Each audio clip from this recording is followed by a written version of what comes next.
Welcome back, 3D Art 3 students. I wanted to check in.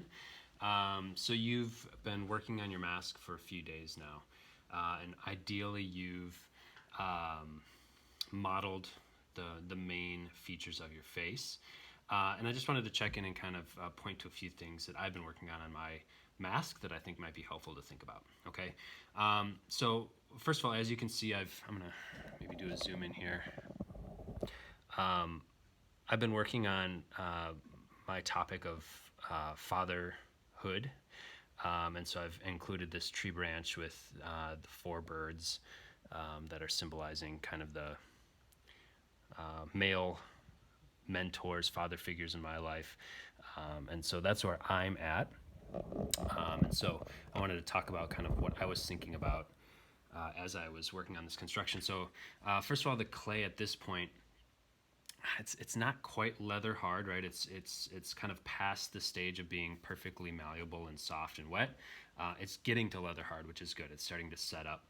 You can see though, and some of you have used this technique before, this was a pretty heavy addition, and so I actually have been using some supports. I actually had this under here a little while ago with the sponge to help cushion that and support that up. I took that out just a little while ago, but you can see I'm using sponges here to hold up some of these additions just to give them that support while they stiffen up.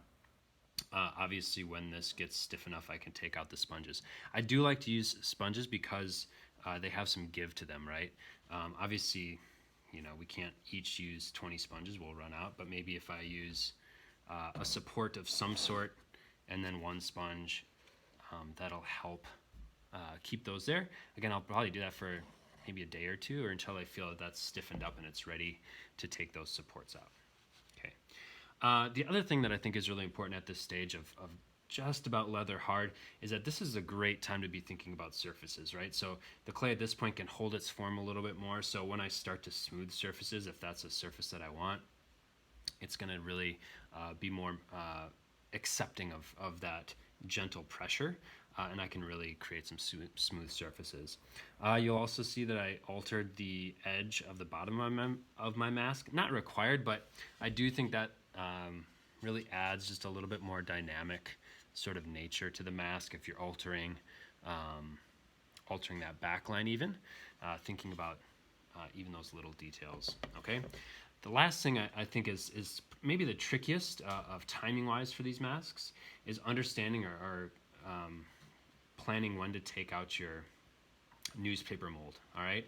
So it's just that perfect balance. We don't want to wait too long because, again, as clay dries, it shrinks, okay? And if we leave it in too long, your mask is going to shrink and shrink and shrink.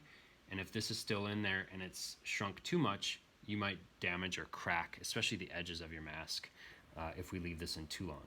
If we take it out too soon and this can't support itself, then it's going to have some issues and it might slump. So it is finding that perfect balance. I tend to think leather hard is the perfect time to do that when you feel like if I kind of give it some gentle pressure here, my clay isn't moving too much or at all, it can hold its shape.